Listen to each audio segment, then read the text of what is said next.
खबरों का सिलसिला शुरू करते हैं और आपको लिए चलते हैं सर्द वादियों में, जहां सियासत बहुत ज्यादा गर्म है। गर्म किस वजह से? क्योंकि आज एक खबर निकलकर सामने आती है और विधानसभा के अध्यक्ष वो खबर देते हैं कि जो 3 निर्दलीय विधायक थे, वही 3 निर्दलीय विधायक जिन्होंने राज्यसभा के चुनाव में हर्ष महाजन को जो है वो वोट दिया था। हर्ष महाजन जो कि बीजेपी के पाले से चुनावी मैदान में उतरे थे, राज्यसभा के चुनावी मैदान में उतरे थे और उन्होंने भारतीय जनता पार्टी ज्वाइन की और उसके बाद इस्तीफा दिया इन 3 निर्दलीय विधायकों ने। लेकिन इनका इस्तीफा स्वीकार नहीं हुआ था, लेकिन आज इस्तीफा भी स्वीकार कर लिया गया और उसके बाद एक झटका बीजेपी को।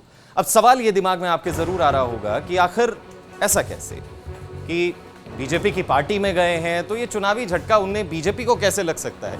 उसका कारण ये है कि बीजेपी के अब समीकरण जो हैं वो काफी हद तक बिगड़ते हुए से नजर आ रहे हैं। अगर मैं आंकड़ों की बात करूं तो इस वक्त हिमाचल प्रदेश में 68 विधानसभा की कुल सीटें हैं, जिनमें कहा जाए कि कई सीटें, एक आंकड़ा अगर मैं आपको दूं तो 9 विधायक ऐसे हैं जिन्होंने बगावत की थी, जिनमें से 6 बीजेपी के पाले के थे और उनमें से 3 जो है वो निर्दलीय थे जिनको कांग्रेस का समर्थन हासिल था। लेकिन उसके बाद स्थिति जो है वो बदली। आंकड़ों की अगर मैं बात करूं कि 68 विधानसभा सीटें हैं, 68 विधानसभा सीटें हैं, 35 एमएलए जो है वो बहुमत के लिए चाहिए होते हैं, 6 कांग्रेस के और 3 निर्दलीय एमएलए इस्तीफा देने के बाद कुल विधायकों की संख्या 59 है, यानी कि 59 अब संख्या जो है वो रह गई है और बहुमत का आंकड़ा खिसक कर 30 पर पहुंच गया है।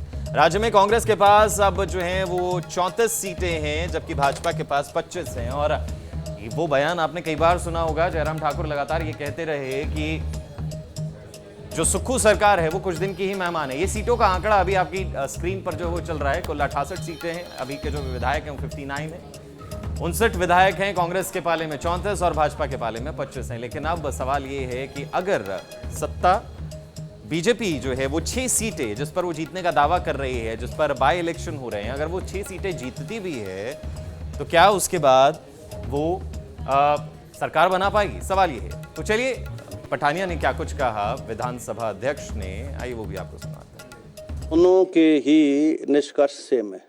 अगर आप रिजाइन कर रहे हैं, खुद दे रहे हैं, मेरे पास भी आ रहे हैं, सेक्रेटरी के पास भी आ रहे हैं, तो उसकी जो वॉलंटियरनेस और जेन्युइननेस है वो तो असर्टन हो जाती है। और उसके बाद जो दूसरी पिटीशन जिसका जिक्र आप कर रहे हैं, जो एंटी डिफेक्शन लॉ में श्री जग सिंह नेगी जी ने दी, उसकी भी ब्रीफ इंक्वायरी हमने की है और उसके पर हियरिंग भी है। अभी उस पिटीशन की अभी हियरिंग भी है, फाइनल हियरिंग भी है जिसको मैं जा रहा हूँ। लेकिन चूँकि आज ये फाइनल ऑर्डर पर रखा था मैंने, तो इसलिए उनका जो रेजिग्नेशन है उसको तो मैंने एक्सेप्ट कर लिया। बाकी प्रोसीडिंग्स अभी दूसरी जो हैं, अब नेट रिजल्ट तो ये है कि this is to the member either way, either if I accept the resignation और they are disqualified. So this is a less harsh order which I am passing. तो यहाँ पर पूरी की पूरी जो है वो सियासत कुछ अलग तरीके से चलती हुई नजर आती है। हिमाचल की सुक्खू सरकार जो कई महीनों से बहुत ही दुरुस्त चल रही थी, लेकिन उसके बाद स्थिति जो है वो गड़बड़ाती हुई सी नजर आई और वो स्थिति तब ज़्यादा गड़बड़ाती हुई सी दिखी जब राज्यसभा के चुनाव आए। राज्यसभा की एक सीट और उस एक सीट पर जो है वो बगावत के सुर नजर आए। तो ज्यादा जानकारी के लिए हमारी संवाददाता हमारे साथ जुड़ गई हैं रेशमा कश्यप। रेशमा, सवाल यही है कि जो 3 निर्दलीय विधायकों के इस्तीफे स्वीकार हुए हैं और उससे पहले अगर मैं देखूं तो भारतीय जनता पार्टी जयराम ठाकुर खासतौर पर कई बार ये कह चुके हैं कि सुक्खू सरकार जाने वाली है, कुछ पल की मेहमान है, विधानसभा जब चुनाव के नतीजे आएंगे तो सुक्खू सरकार चली जाएगी। क्या कुछ अभी ऐसे समीकरण नजर आ रहे हैं? जी गौतम, सबसे पहले तो ये समझना होगा कि हिमाचल प्रदेश में जब कांग्रेस की सरकार बनी थी तो कांग्रेस के यहाँ पर 40 विधायक थे और 3 जो निर्दलीय विधायक है उनका समर्थन भी कांग्रेस को ही यहाँ पर मिल रहा था। हिमाचल प्रदेश में जैसे ही राज्यसभा के चुनाव आए, 9 जो विधायक है, 3 निर्दलीय विधायकों को मिला के वो बीजेपी के जो कैंडिडेट है हर्ष महाजन, उनको यहाँ पर वोट दे देते हैं और उसके बाद जो बगावत के सुर है यहाँ पर देखने को मिले। पूरी परिस्थिति जो हिमाचल प्रदेश में यहाँ पर बनी, सरकार खतरे में आ गई, सरकार गिरने तक का जो खतरा है यहाँ पर पैदा हो गया था। लेकिन उसके बाद स्थिति इस तरह से संभली कि हिमाचल प्रदेश में जो 6 कांग्रेस के विधायक थे उन्हें डिस्क्वालीफाई कर दिया गया। उसके बाद 3 जो निर्दलीय विधायक है लगातार ये मांग कर रहे थे कि इन्हें भी डिस्क्वालीफाई कर दिया जाए या फिर इनका जो इस्तीफा है उसे यहाँ पर स्वीकार किया जाए। तो ऐसे में लगातार जो खतरा है हिमाचल प्रदेश में, जो कह सकते हैं कि इस सरकार को गिरने का जो खतरा है वो लगातार यहाँ पर बना हुआ था।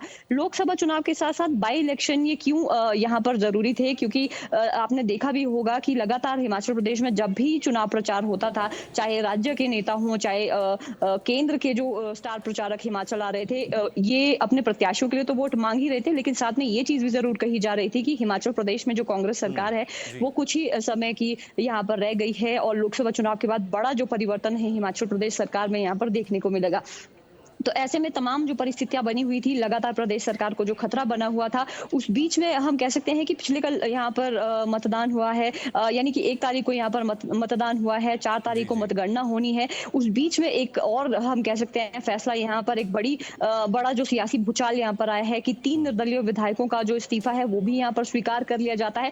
तो ऐसे में कहीं ना कहीं हम देख सकते हैं कि हिमाचल प्रदेश जो सरकार है वो किस तरह से बची रहे, इसको लेकर भी ये तमाम चीजें इस तरीके से भी इस पूरी चीजों को यहाँ पर देखा जा सकता है कि हिमाचल प्रदेश में अभी वर्तमान की अगर हम बात करें तो कांग्रेस सरकार के पास अभी 34 विधायक है, बीजेपी के पास अभी 25 विधायक है, 6 जो सीटें हैं उसमें यहाँ पर बाई इलेक्शन हो रहे हैं, 3 जो निर्दलीय विधायक हैं उनके इस्तीफे स्वीकार कर दिए गए हैं और 6 महीने के बाद अब इन 3 सीट्स पर बाई इलेक्शन यहाँ पर होंगे। तो ऐसे हम कह सकते हैं कि प्रदेश सरकार ने एक कहीं ना कहीं अपनी सरकार को बचाने के लिए इस तरह की चीजें की है। डिले रेशमा, बहुत देखना यही होगा कि अभी आने वाले वक्त में जो है वो क्या कुछ स्थिति नजर आती है। आपका बहुत बहुत शुक्रिया तमाम जानकारी के लिए।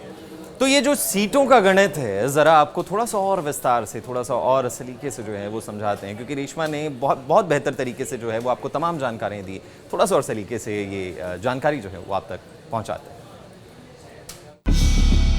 पिछले कई दिनों से हिमाचल में सियासी घमासान जारी है। हिमाचल की मौजूदा सरकार यानी कि सुक्खू सरकार पर भी एक संकट सा मंडराता हुआ नजर आया था, लेकिन अब कुछ संकट के बादल छटते हुए और बीजेपी के लिए मुसीबत खड़ी होती हुई, या ये कहें कि बीजेपी को एक बड़ा झटका जरूर पड़ता हुआ नजर आया। क्यों?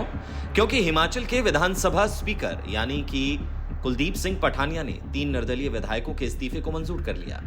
इनमें नालागढ़ के विधायक के एल ठाकुर, देहरा के विधायक होशियार सिंह और हमीरपुर के विधायक आशीष शर्मा शामिल हैं। इन तीनों ने हिमाचल प्रदेश की एक राज्यसभा सीट के लिए हुए चुनाव में बीजेपी उम्मीदवार यानी कि हर्ष महाजन को वोट दिया था। इसके बाद तीनों ने 22 मार्च को विधानसभा स्पीकर और सचिव यशपाल के सामने पेश होकर अपने इस्तीफे सौंप दिए थे। हिमाचल विधानसभा में अगर अभी की स्थिति यानी कि विधायकों की स्थिति की बात करें तो राज्य में कुल 68 सीटें हैं और बहुमत के लिए 35 एमएलए चाहिए। कांग्रेस के 6 और अब 3 निर्दलीय एमएलए के इस्तीफे स्वीकार होने के बाद कुल विधायकों की संख्या अब रह जाती है 59 और बहुमत का आंकड़ा 30 हो गया है।